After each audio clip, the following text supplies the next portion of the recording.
G'day there, James here, and welcome to Season 2, Episode 3 of the series Why a Government Can Never, Ever Work. Well, actually, no, it's just why a government can never work and what to do about it, comparing policies to principles. In this series, we're looking at 263. My goodness, that is a lot of policies, and comparing them to the principles of objective morality to see if the government has any legitimate right, any authentic authority, any real objective right to impose such ideas. And if you've been watching so far, and I highly recommend you have been, because if you haven't been watching the rest of the videos in order, nothing's going to make sense. You're going to be super confused. You'll be listening to what I'm saying and say, oh, that doesn't make sense what he's saying. And I tell you, it's not what I'm saying that doesn't make sense. What you're doing isn't making sense. Watching the videos out of order. So crack into the rest of the videos before this, and then you can continue on informed and have a valid opinion then. So join me as we continue looking at Intellectual Property Part 2, Episode 3, Season 2. Look forward to teaching you some stuff about IP. Let's crack into it. A defense for patents is the billions spent by big pharma companies to research drugs, which they then arbitrarily demand a prohibition be enforced and any imitating reproducers of their drugs to be violently assaulted, executed, or imprisoned. So basically, if they spend $1 billion making a drug that cures cancer, and then they want to sell it for $1 million a pill or $1,000 for a pill, and then some other drug company comes along and they reproduce that exact same cancer-curing pill. I know there's not a pill to cure cancer, but we're talking metaphorically right now. And then another company comes along and they reproduce that same pill and they sell it for $5 because it only costs $1 to make. Selling it for $5 is 5xing what it costs. Yet the first company wants to sell it for $1,000 to do good in the world to cure cancer. So why should this reproducer, who is doing good in the world, but making it much more affordable and cheaper for everyone else, why should they potentially be executed, assaulted, or imprisoned? Because when you take it to the extremes, if someone was to violate this, police would come after them and say, hey, you have to come to court. And then if the judge says, no, you need to go to jail, and someone says, well, I'm not going to jail because of this. No way, I'd fight for my life. I have the right to self-defense. And then they have to defend themselves. Well, there's going to be a big gang of stupid thugs who'd be willing to kill them in the process of torturing them by locking them in prison. So if you take this all the way to the end, intellectual property rights is a threat of execution. That's essentially what it is. All legality is essentially just a threat of execution. That's why people live in so much fear and they don't even know it. I was sitting at a little outdoor coffee van cafe the other day that was in a parking lot, and he had these really cool wooden chairs. And I took the wooden chair and I moved it 4 or 5 meters onto a grassy area. And then one of the workers there came over and said, hey, sorry, you can't put the chair here. It has to be over there. And I said, why? What's the deal? He said, oh, government. And that's all he could say. Nothing else he could say about that. And I just said, that's ridiculous. That's nonsense. I don't want to be here anymore. If you're going to behave like that, I'm going. That is the level of fear that's been instilled to these people. They're just so afraid. Oh, government, I don't know why we need to do that. We have to move the chair back here. Government, I don't know. Because it's that constant threat of execution. Because that's what any legality is. A threat to kill you. Every time a cop turns his lights on, it's a threat to kill you, because if you don't comply with his maniacal demands, he will fucking kill you. That's what it is. Anyway, coming back to intellectual property, less about the physical, if you can make a drug that helps people and then another company discovers how to produce it for a third of the cost, I know this is repetitive, you should be appreciative that you can also lower your cost by reproducing their ideas, how they were able to make it for so much cheaper, and being able to more affordably help more people. That's a good thing. You shouldn't demand that thugs kill them because they improved and marketed your idea free of charge. That's nonsensical. And it's not just nonsensical, it's downright evil. Evil. Because it's the intention, the active intention, because it takes energy and focus to come to these conclusions with the purpose to hurt and kill others, to somehow protect your idea. Because that's all it is. If you are for intellectual property rights, you are for killing people who improve and reproduce your ideas without causing any harm or loss to you. If you're supporting intellectual property rights, you're indirectly supporting murder and torture. That's exactly what you're doing. Let's imagine this example. Someone is trying to copy Harry Potter, probably the most famous fantasy book series apart from the Bible, and selling it that they wrote it. So let's say there's no intellectual property rights, no IP laws. Someone says, hey, J.K. Rowling didn't actually write this, I wrote it. Henry Winterbottom. Puts it there and they start selling it for half the price. Okay, well, that's going to be very risky for someone to copy, and it's not worth the hassle and the potential suing to do that. Because they think, oh, if I do this, there could be a potential for suing it. And where you go, well, why could someone sue them for doing that if there's no IP laws? Because there can only be one metaphysically rightful author of a book, or whoever wrote it, because some books are co-authored and there might be a few authors, but there is only metaphysically the amount of people that actually wrote that book. That's an intrinsic thing. That's not a social construct or some normative idea. That's a fact. And attempting to steal that title of writing a book, it's theft. Selling it without authorship for cheaper, what's that mean?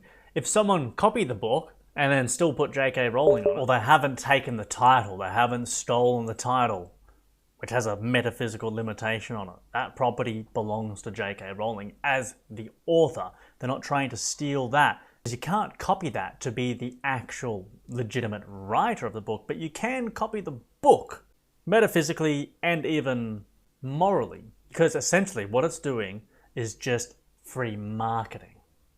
If someone copies the book and J.K. Rowling is selling it at all the bookstores for $25 per book, but yet this other person comes along and decides to print and manufacture the covers and the whole book, but keeps J.K. Rowling's name on there, and he's selling for $15. Well, people most likely are going to prefer to buy that book at that bookstore for $15 rather than $25. So what's really happening here? Is that wrong? Is that right? Is that somewhere in the middle? Well, it depends. It depends if it's stealing business or if it's complementary. So how would it be stealing business? If all the bookstores that J.K. Rowling was selling to were buying the book from her at $20 and selling it for $25, so they were making a $5 profit. J.K. Rowling was making whatever other profit was there after the costs of printing and transportation, etc. But then this second manufacturer came in and started to sell the book to the bookstores for $15, so cheaper. So the bookstores are obviously going to want to sell the exact same book for $15 rather than $20 and make a $10 profit instead of a $5 profit. So there could be a case there that, hey, you really shouldn't be doing that. But when you run it through morality again, is it really causing a loss? You could try and argue it's stealing business and causing a loss of sales. But then again, J.K. Rowling could drop her prices to compete.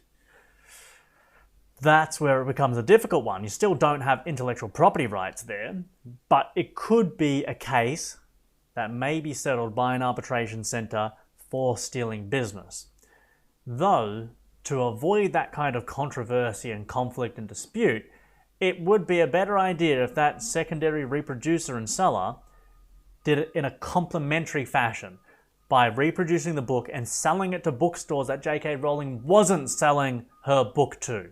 Because then it's just free marketing. More people are getting exposure to her work and then are more likely to pay to see her at live events and go to her retreats and go to her online, join her online groups, etc.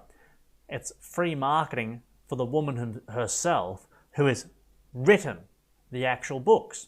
So it can be a complementary thing and a way of free marketing if someone does reproduce someone's work. And someone's only going to copy your idea, name, brand, or style if it's a good one. If it's a good one, it already had a reputation and people know about it. Harry Potter has a massive fan base and everyone who likes Harry Potter knows J.K. Rowling was the author. If someone else came along and said, hey, it was actually me, Henry Winterbottom, that was the author, well, no one's going to believe them. They're going to say, you're a liar, you're full of shit. So it's going to be very unlikely anyone's going to actually try and do that. and someone's only going to try and copy something that's a good idea and that is already known. No one's going to copy a book that no one wants to buy. No one is going to copy something that is crap. How likely is it that someone is going to copy your ice cream gloves idea, which is really just Ali G's idea, which he presented to Donald Trump, which is quite funny. On YouTube, you can find that video where he's trying to sell Donald Trump ice cream gloves. And Donald Trump doesn't want to buy it. Or if you're trying to sell electric shock therapy shoes that charge via piezoelectric force. So meaning every time you step, you get an electrocution. I made up that idea. I think that's pretty cool. Some people actually might want to do that. Maybe it could have something good or beneficial for the body, but if it was a real big I don't think anyone's going to copy that. Someone probably will now that I've made this video. I think that's funny as well. Because piezoelectric is just compression force that generates electricity. Apparently our pineal gland, when it compresses, there's some kind of piezoelectric force, and that's what releases DMT. Just a side note. All right, next. So imagine if the guy who invented the wheel never allowed anyone else to build a wheel, just a wheel, a circular wheel that goes on a car or a wheelbarrow, because he was the first to create the idea. How many people would be in prison today? Everyone, because everyone's reproducing the idea of the wheel, making big wheels, small wheels, trolley wheels, chair wheels, etc. What about a table? Someone says, I created a table. No one else is allowed to make a table unless they give me 50% of the profit from selling that table. Or even if you don't sell it and you make a table, you have to give me $50. That's nonsense. Or if you make a table without my permission, you need to go to prison. There's a legal justification to execute you. Or a car, or a window, or a fridge, etc. If you can't patent the whole idea, then why should you be able to patent a specific part of that idea? Like the size of the wheel, thickness of the glass, height of the table, code in the software, design of an energy device. You see what I'm saying here? You shouldn't be able to patent the whole thing or a specific part of it. Restriction and limitations on ideas, inventions, and designs hold back technological advancement, which therefore hinders freedom. Some more examples. If you create a phone that doesn't need to be charged, an EM generator, or a hover car. If you create an invention and you also want to get the recognition for it and the monetary reward that comes along with selling it, then it's your responsibility to brand, market, and sell your invention. Just because you make it doesn't mean you automatically get to become rich. No, you have to put in more work after creating something if you want to get rich and the recognition and the reward from inventing something. If someone else figures out how your device works and then builds and sells that idea better than you, oh, so be it. That's just reality. It's not immoral. It's not bad. It's not evil because there's no active intention to cause harm to you if someone copies an idea and then improves it. If someone copies your idea and makes it better quality for less, then good on them. Better for everyone. Why should you be entitled to anything? So if I come up with the idea of a whacker hammer, so instead of getting a hammer and you have to whack a nail in like that, you just hold it and it's got a flexible rod kind of thing. It's on a bracket and it goes ding, ding, ding, ding, ding, and it hits the nail in for you. You know, you just put the hammer here, like a woodpecker. You don't need to whack it anymore like that. That's a cool idea. I don't know if that exists, but that would be pretty cool. Why not? And if someone takes that idea from me now and they build it, well, I don't have the right to say, hey, that's my idea. You owe me money. You owe me royalty fee because you copied my idea. So therefore, 10% of all the sales you make for the rest of my life are mine because you copied my idea. No, that's nonsense. You had the chance to make it better and cheaper. I had the chance to market and build that whacker hammer, but I didn't do it. Well, I don't do it. I don't think I'm going to do it, no. But you didn't. So why should anyone else owe you anything because you made an inferior product than they? So if I did make the whacker hammer and then someone else copied it and made it whack faster and it's more reliable, it's a sturdier material and they made it for cheaper. So why should they owe me something because I made an inferior product to what they made and they were able to make it for cheaper and sell it for less, which got them more customers and therefore more money in the end as a total net. So why should someone have the right to take heaps of your money or lock you in a cell because you improved their invention? If anything, they should thank you. I should thank that other person who made my whacker hammer an even better idea, a better tool to use. Because it's better for me, I just buy their one now, and it's better for everyone else who's using a whacker hammer. Someone copied another's business, say F45, which is a fitness franchise, a gym and group training centre in Australia. So what? The original is unaffected. If someone copies it and they say F45 and they make a group fitness centre and they're using that branding to get customers, right? Because people go, oh, F45, we know and trust this place, it's a good place. So they're more likely to go to them than an unknown group fitness centre. So if the imitator was no good, clients would go there and they'd realize it wasn't a legit F45. Let's see, the paint's falling off the walls, there's no good quality equipment, the staff are shit. They go, something's wrong with this. It says F45, we don't think it really is. I think it's a fake. The main F45 homepage will have their website as f45.com, and it will have a list of all the official locations, so people can easily find out the legit ones or not. And referring back to the consumer rights video, in the previous video, we talked about you have the right to be informed. Yes, whoever's selling your product has a right to inform you, but you also have a right to become informed. If someone tried to hack their site, the F45 site, and add their location in Craigsville, well, that's now trespassing on private property without the consent of the owner, hacking into someone's website, because that website is their private property. Because not everyone can all use it at the same time and affect it. They have exclusive access to that website, which is causing a crime and violating rights. That website can be opposed upon as its property. It would be very unlikely to cause a problem if someone did do it.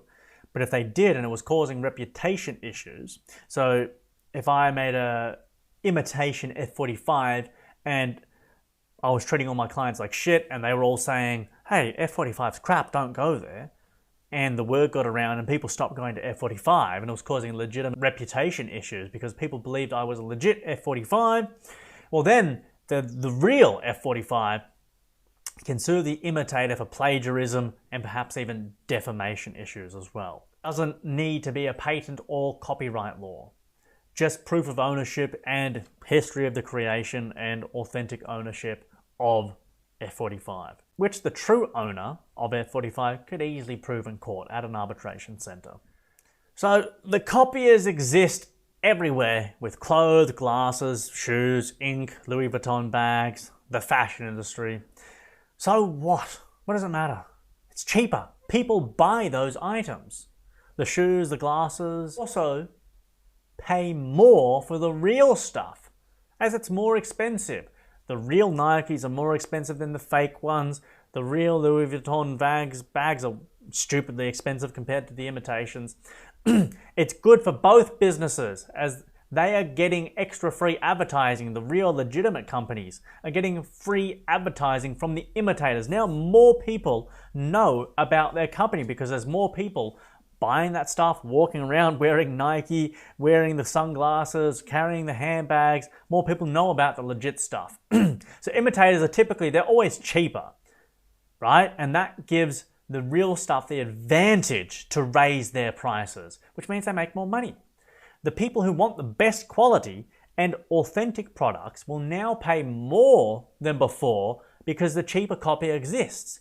They can say, hey, this is the real Louis Vuitton bag. This isn't an imitation. Oh, if you want the imitation, yeah, it's $10. It's a piece of shit though. But if you want a real legit one and you want the validation of having spent $16,000 on a handbag, ooh, you want to feel very fancy and make an Instagram post about that with your receipt and going into the fancy Louis Vuitton store and not just buying it off a street market in Thailand, well then yes, you can pay an exorbitant amount of money for the real legit stuff, which is what happens in the real world.